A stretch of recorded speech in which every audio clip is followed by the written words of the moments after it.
Good afternoon. It's just a week since the United Kingdom began the biggest vaccination program in our history, and the public is coming forward at an extraordinary pace to get a jab to protect themselves, beginning with the elderly and the most vulnerable. With 138,000 recipients of the first dose and more joining them every minute, there's no doubt that we are winning and will win our long struggle against this virus, which makes it all the more important that we hold our nerve this winter, because we're now in a race to protect us all while doing everything we can to keep the virus under control. And thanks to the colossal collective effort in November, we did bring the R below 1. We did get the infection rate down, but I must be frank with you, we're already seeing worrying rises in some parts of the country. Kent is still seeing rising infections. The number of cases in London is at 270 per 100,000 people. That's why we acted quickly by moving London into the third tier, tier 3 from today. And tomorrow, the Health Secretary, Matt Hancock, will announce the outcome of the latest tiering review. And so, like every other European country facing similar challenges, we've come to this moment, this great global festival, a turning point, a time of year that is of immense emotional, spiritual importance, but also a moment for us to exercise extreme caution, when we must remember that one of the most striking features of this virus is that it spreads invisibly from people who don't even have symptoms, which is in fact around 1 in 3 of everyone infected. And that's why from the beginning this virus has been so hard to fight, and that's why it's so important to follow the rules. And that's why this Christmas it's vital that everyone exercises the greatest possible personal responsibility. And having looked at the latest data with our colleagues in the devolved administrations, Scotland, Wales, Northern Ireland, we've decided that the overall situation is, alas, worse, more challenging than we'd hoped when we first set the rules. So while it would not be right, we think, to criminalize people who have made plans and simply want to spend time with their loved ones, we're collectively, across the UK, governments at every level, asking you to think hard and in detail about the days ahead and whether you can do more to protect yourself and others. We're keeping the laws the same, but we all want to send the same message. A smaller Christmas is going to be a safer Christmas, and a shorter Christmas is a safer Christmas. When we say 3 households can meet on 5 days, I want to stress that these are maximums, not targets to aim for. And of course, it's always going to be safest to minimize the number of people you meet. And that means that if you're visiting others over Christmas, we're asking you in the 5 days beforehand, as early as this Friday, to reduce the number of people you're in contact with to the lowest possible, because obviously this virus spreads through human contact. If possible, don't travel from a high prevalence to a low prevalence area, and avoid staying away from home overnight if you can. Remember, the vaccine is on the way, and our aim is to inoculate everyone who is clinically extremely vulnerable or elderly in the early months of next year. So if you're elderly, the best way to minimize your personal risk is to wait to be vaccinated before spending time indoors with others. And if you have an elderly relative, you might want to delay seeing them until they've been vaccinated. And whatever your plans for Christmas, please think carefully about avoiding crowds in the Boxing Day sales. And no one should be gathering in large groups to see in the new year. And remember, the rules in your local area will apply. In most places across the UK, I'm afraid that means you can't mix with other households indoors. And all the information about how best to protect yourself and your loved ones is being made available on gov.uk. So, have yourselves a merry little Christmas. And I'm afraid this year I do mean little. But with the vaccine and all the other measures that we're taking, we do know that things will be better in this country by Easter.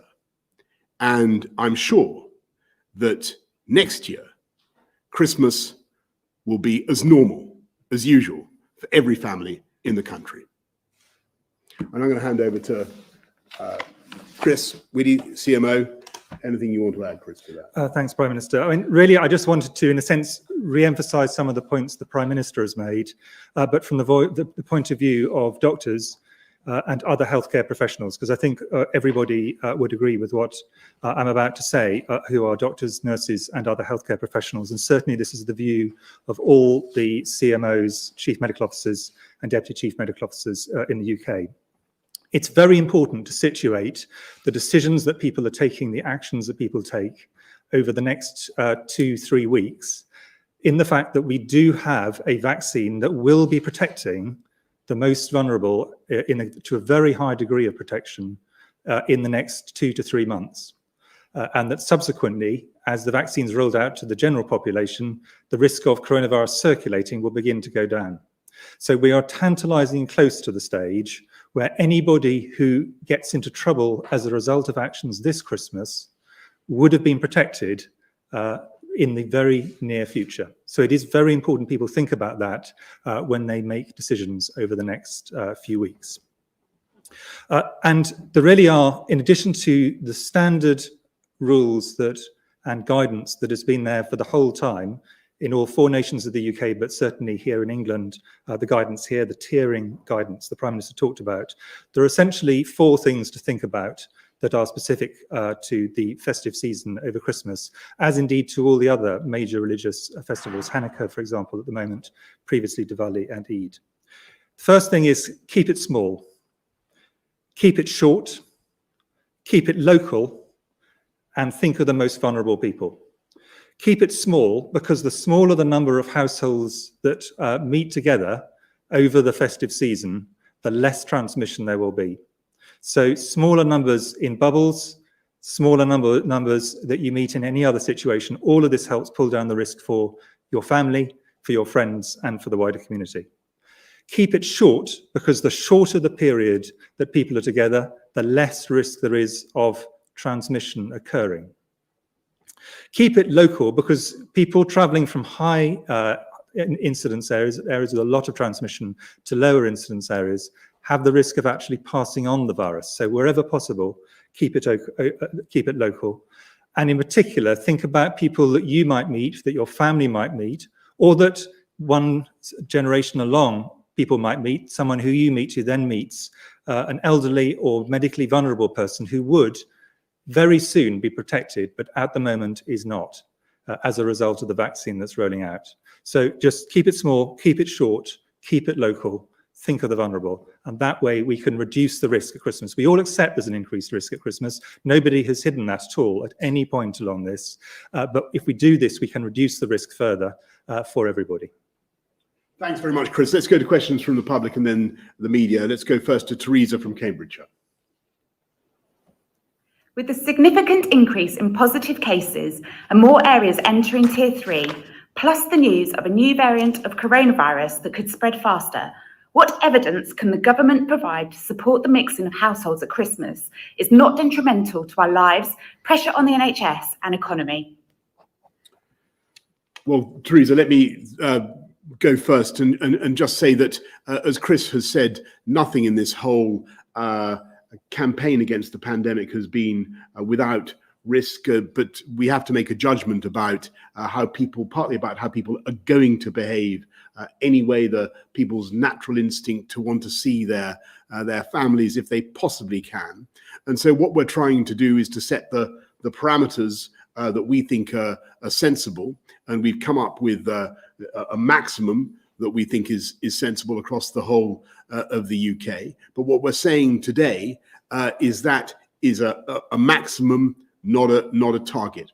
And we're saying, Teresa, that everybody should exercise personal responsibility, judging yourselves how best to reduce the contact, the meeting of other people. That is the way of spreading this disease, and that's the way that we intend to minimize the effect of Christmas gatherings on the wider pandemic. It's about trying to reduce that contact and make sure that everybody is as cautious and as personally responsible as possible.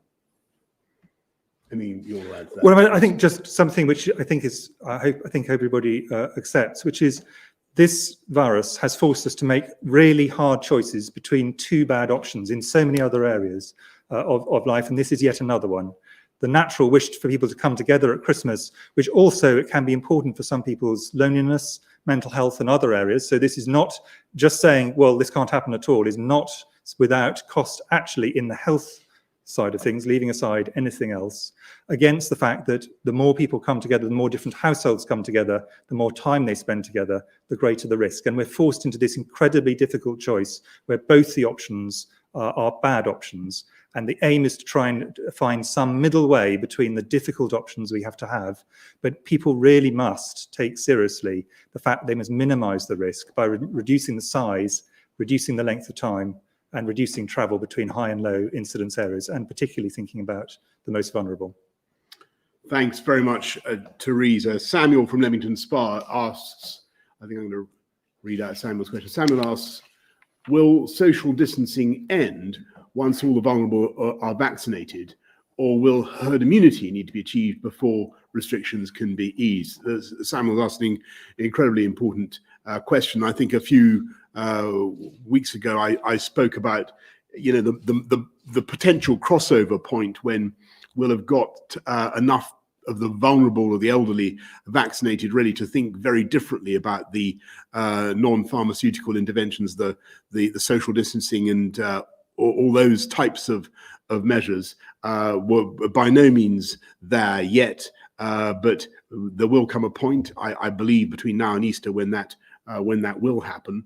But what we're trying to do now, Samuel, is really massively accelerate, if we possibly can, that vaccination program for precisely the reason you identify.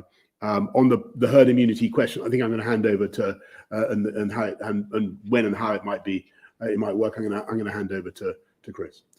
Thank you, Baron. So I think it's important to think about the vaccine in three different ways. Initially, we will help to reduce the number of people who die from this disease, but we'll need to keep the social distancing and other measures in place, because if we let go at that point, there'd be a huge surge, and people who are a bit below the highest risk groups, not the people at the very top of the age range and the clinically most extremely vulnerable, but people who are slightly below that, would then in very large numbers get infected. Some of those would get very seriously ill and end up in hospital, and some of those would die. So we will need to keep it on beyond that period, but that isn't going on all the way to the point where we get full population immunity, what's sometimes termed herd immunity, but really should only be applied with full vaccination.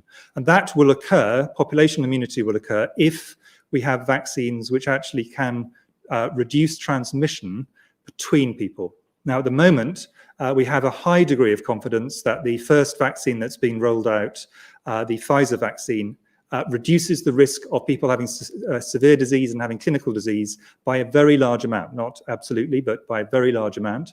And the data, although we don't yet have clinical authorization from the independent regulator, implies that the next two vaccines that are coming through also reduce the risk of people getting severe disease and indeed getting clinical disease. That's the Oxford AstraZeneca vaccine and another vaccine called Moderna, which is slightly further down the path. But we don't yet know if this leads to a reduction in transmission. It's likely to some degree, maybe not complete reduction. And if it doesn't do that, then we will never achieve this concept of population immunity or herd immunity. And then what we need is the vaccines to be at the highest possible rate, because only people who are vaccinated will be protected. But we hope that actually what we'll have is a vaccine that both protects the person who has them, very important for that, but also we hope will also protect people around them. It reduces transmission, but we'll have to wait to see whether that's possible over time. But what we will end up with is a period when coronavirus is still circulating. We're not going to get to a stage, it is not realistic to think we'll get to a stage that there is not coronavirus circulating, but a much lower level, and there will be more deaths probably for the foreseeable future, but at a much lower level, just as every year there are flu deaths, on average year, maybe 7,000 flu deaths, in a high year, up to 20,000 flu deaths. This happens with infections, unfortunately, particularly in the elderly. And I'm giving a clear and complete answer because this is a critical question. We will not get to the point there is zero risk. And a decision for society, led by political leaders, is going to be at what level of risk do we actually start to raise these measures? And that's going to be a difficult choice, but we're not anywhere near that yet. The key thing is over the next 3 months, we need to get these very vulnerable people vaccinated. Until then, this is actually a largely theoretical question. Thanks very much, Chris. Let's go to Laura Kuenssberg of the BBC.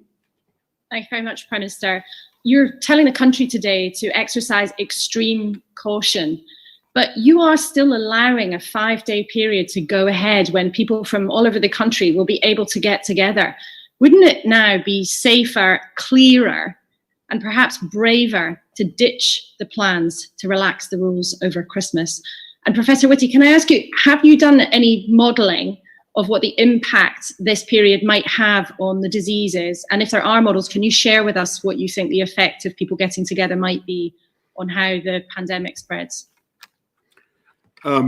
Thanks, Laura. Well, look, I want to be clear. We don't want to, as I say, to ban Christmas, to cancel it, and I think that would be frankly inhuman and against the instincts of many people in this country, the overwhelming majority of people in this country. Nor do we want to criminalise plans that people may have made for some time. And arrangements people may have made for some time now. But what we are saying is that that guidance, the 3 households and the 5 days, that really should be regarded as a maximum. That's the outer limits, and really people should think very, very hard about coming in under those limits and what they can do to minimize their own personal meetings with other people and to protect themselves and their family. And there are all sorts of ways in which we set that out in the guidance. We think that's the right way to do it, Laura. We think that people really do understand how this disease is communicated now, and we're offering a lot of advice, but we're also relying on people's strong sense of personal responsibility. In terms of the modelling, yes, I mean, there's obviously a lot of modelling, and all of the modelling is published, so all of it will be available. What it shows, as is totally unsurprising, is that any kind of period where people come together in groups that otherwise wouldn't meet leads to an increase in risk, and that will lead to an increase in hospitalizations and deaths. And that has been consistently what we said will happen, not just scientists, but political leaders have said. But what we've tried to do is to then find out what are the things you can do to reduce the risk. And that's why I really wanted to emphasize, because these do come out of modeling as well as other data, reducing this number of households who meet up together to the lowest you can manage within this period, shortening the period of time, because shortening the period of time also really has an important effect, and reducing the movement of people from high transmission areas to low transmission areas. All of these, modelling and other forms of science, all make clear will reduce the risk significantly further than if we didn't do those. So really want to stress those are very important things for everybody to do. Thanks very much. Carl Dinnan, ITN. Thank you, Prime Minister. What should people do? Should people follow the rules that allow 3 households to mix for 5 days, or should they be following the slightly more tightly drawn guidance that each of the home nations seems to be coming up with? And could I also ask Professor Whitty, do you have an idea of what will happen to the transmission of the virus if large numbers of people stick to the letter of the law. In other words, have 3 households meeting for 5 days. And would you have preferred that law to have been tightened up today? Thanks very much, Carl. Look, follow the guidance is what I would say to everybody across all the UK, and the rules, to repeat, are there set as a maximum, not a target. I mean, just because you can do something doesn't mean it's sensible in any way. I mean, you wouldn't, for example, drive at 70 miles an hour if there was a very icy road, even though the law might say 70 miles an hour is what you officially can drive at. So people have got to take a lot of care on this. And this is the equivalent of us saying, these are icy and treacherous conditions. If we wish to have the driving analogy, we should be doing the minimum necessary still within the law. So just because you can doesn't mean you should. And what all the science would show is that the more that people feel that they can go down to smaller numbers of households for shorter periods of time, the less impact this will have in terms of upward impact on transmission. Obviously, if everybody pushes it right to the limit in every single household, that would be a significant problem. But I think it is very unlikely that will happen. My colleagues, medical colleagues across the UK, are having conversations the whole time with people about these kind of things. Most people are taking these kind of decisions, how many households to meet for how long, whether elderly relatives, how to manage minimizing the risk to elderly relatives whilst not leaving them excluded. They're taking these incredibly seriously as individual families. People having very difficult conversations in families to try and work out the best way through this. So I do not think everybody's going to take it to the limit. I think people are being, as always, as they have all the way through this, are going to be incredibly responsible about it in the great majority of cases. Thanks very much, Carl. Let's go to Sam Coates of Sky. Prime Minister, the law says one thing, the guidance says another. So if someone follows the law, but not the guidance over Christmas, and gives coronavirus to a relative who falls ill, whose fault is it? Is it theirs for pushing the boundaries, or is it yours for not wanting to toughen the law? And Professor Whitty, why do you think the eminent medical journals, the Health Service Journal and the BMJ, who jointly called for the rules to be tightened for Christmas, are wrong?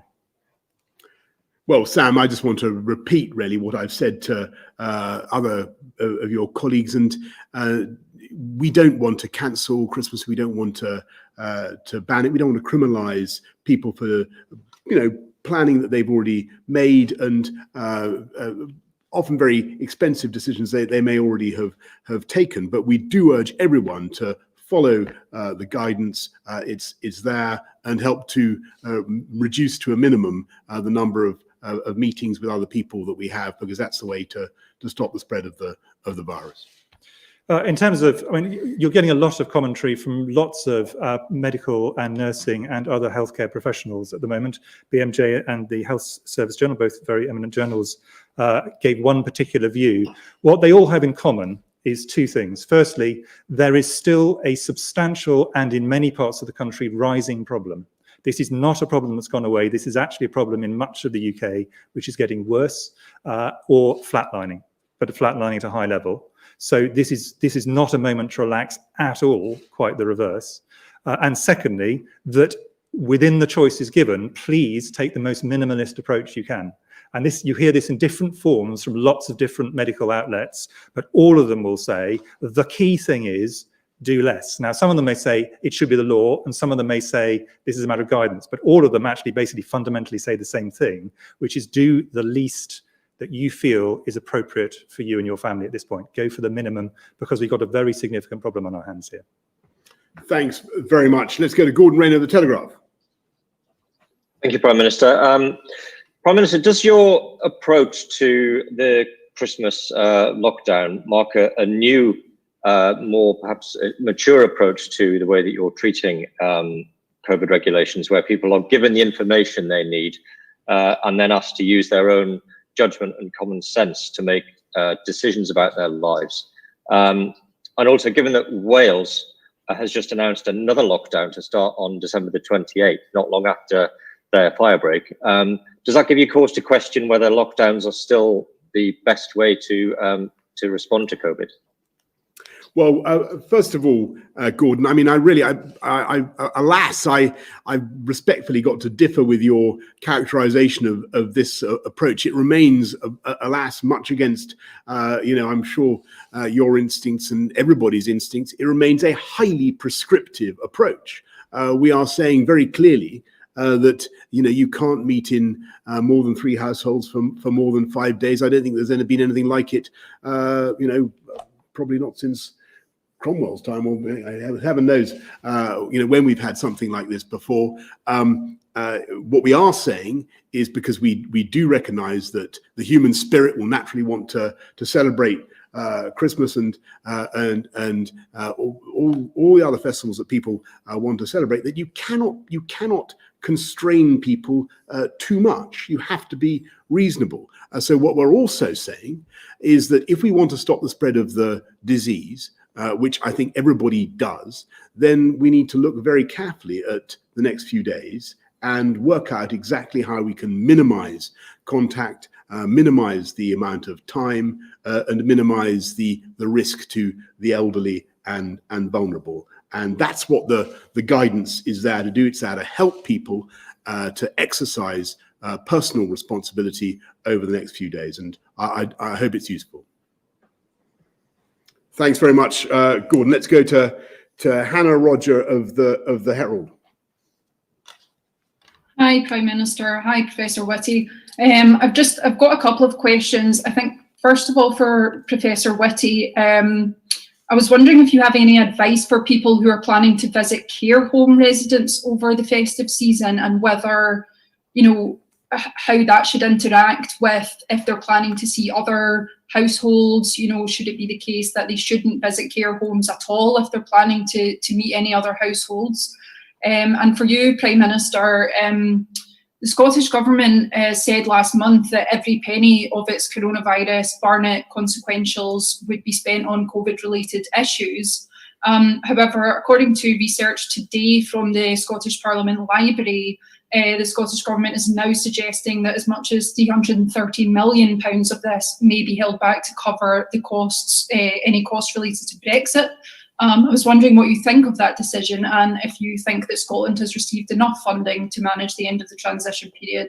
And just lastly, for the Prime Minister, seeing as everyone seems to be talking about Christmas, what gift have you got for Nicola Sturgeon this year? I think you had a question first, Okay, Chris, about care homes. I'll try and think of a present for Nicola. There is at the moment, in terms of I and the other chief medical officers, including the chief medical officer and deputy chief medical officers from Scotland, discuss this the whole time, because both from medical advice point of view and for individuals and their families, you're trying to balance two very difficult risks. The risk that someone who might have an infection unknowingly going into a care home and bringing it with them, and not only infecting their own relatives, but potentially many other vulnerable people, completely accidentally, not intending to, against the fact that for many people in care homes, this has been a very long stretch. For many of them, they may be, in many cases, quite high rates of dementia. They may be quite lonely. For some, this may be the last few months of their life.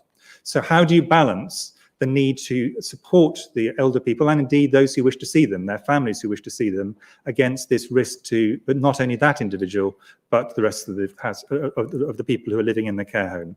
And what we've all tried to do, and there are a variety of ways of doing it depending on the level of risk, is to say, well, at one point, the decision locally has to be made by the care home in consultation with the directors of public health and other professionals.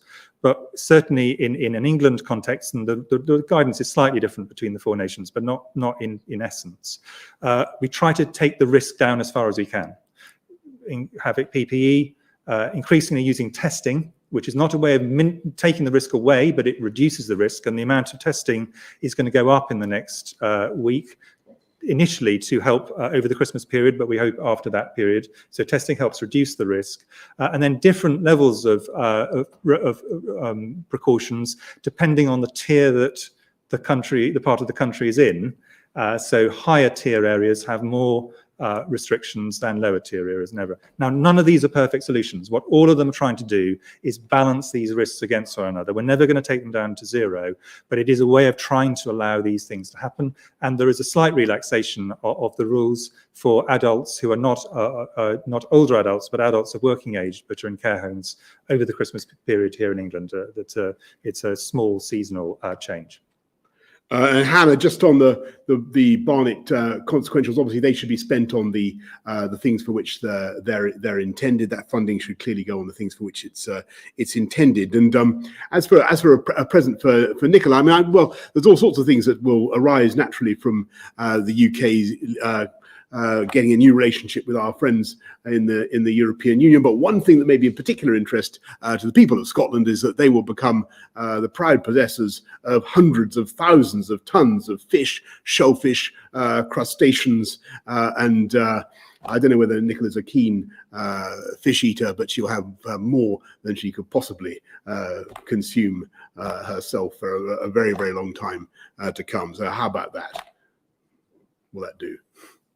Okay, thank you. Let's go to Tim Ross of Bloomberg. You said, Prime Minister, that you want to massively accelerate the vaccination programme. Do you hope that the Oxford AstraZeneca vaccine will be available before the end of this year? And when do you expect all over 50s will be vaccinated? And then, since you mentioned Brexit, just very quickly, 3 days ago you said you thought that WTO terms would be the most likely outcome. Is that still your view, or are you now more optimistic? Thanks. Well, I might ask Chris to comment about AstraZeneca because obviously I'm hopeful, but I've always been in the. You may not believe this, Tim, but I've always been in the kind of worried and skeptical camp on vaccines. I've always been anxious that we shouldn't over promise, but so it's incredibly exciting for me to see it actually happening now, and for the UK to be the first country able to actually putting a clinically approved stage 3 vaccine into people's arms. But I don't want to jinx things by over promising at this stage. And I'd really like to hear from Chris about that. And on where we get to with the EU, well, again, that is very much a matter for our friends. They know what the parameters are, and we've just got to make sure that we control our own laws and control our own waters. And there's a good deal there to be done. But if not, WTO, Australia terms it is, and as I say, we will prosper mightily on those terms as well. But on AstraZeneca, I think I probably better leave it to Chris. I mean, the dull, but I'm afraid real answer is this is absolutely in the hands of the regulator, the MHRA.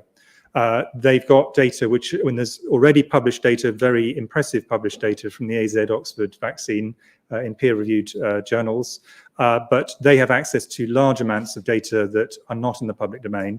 And their principal aim is to ensure safety as well as efficacy. So it's very important with any vaccine, we let them do their job free of any kind of pressure or external sort of hurrying along. They will do a professional job independently, as they should. I think there's a fair chance that by early in the new year, possibly before, but that entirely depends on the data, they'll be able to say whether they're confident that this vaccine is both efficacious and safe. And then what we will always then do is take a while whilst we assess it as it's being rolled out in a sense under ordinary conditions rather than under trial conditions, as we have with the Pfizer vaccine. We took a slow start just to make sure things were working, that anything rare that was picked up, we were aware of it, and we did actually alter the way that we selected people as a result of some of the initial people who came forward. Having some interactions, and that's led to an improvement over time.